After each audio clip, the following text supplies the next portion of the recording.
Hi, it's Paul.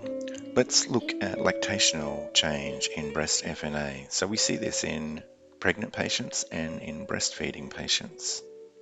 And this reflects a hyperplasia of the terminal lobules of the breast epithelium. Classic pattern here, especially on the Giemsa stain slides. Notice all these clear spaces in the background here. This is all lipid. So this is what we would call a lipid-rich background.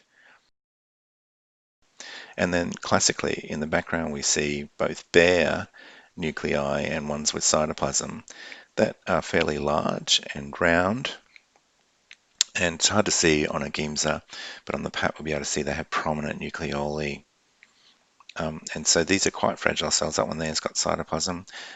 They often lose their cytoplasm, and then that releases all this lipid, and so we end up with this very lipid-rich background. Here's some cohesive epithelial cells, hyperplastic cells. Notice they're larger, they've got more abundant cytoplasm than you see in normal ductal cells, and some of it's vacuolated and fairly large but quite uniform nuclei. This is a pap stain. You can see it's kind of messy. Again, the background full of proteinaceous material, so that gets precipitated out by the alcohol and it looks like sort of granular material, a bit like cyst.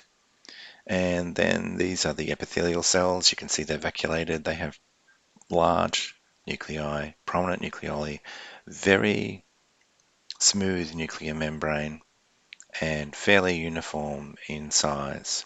And then throughout the background, you can see they're really quite dispersed, just stripped nuclei, some cells with cytoplasm, but generally speaking, just single cells.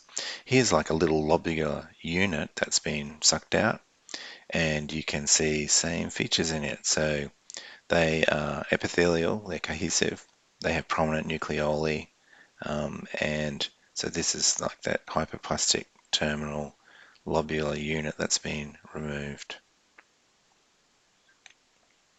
So in summary, lactational change tends to be quite cellular.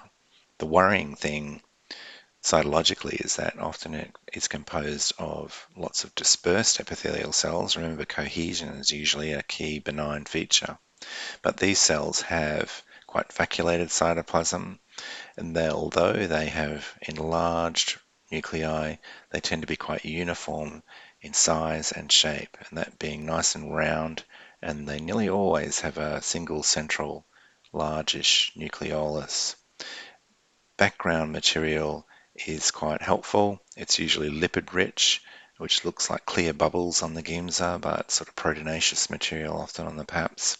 And obviously clinical history is quite crucial in identifying that.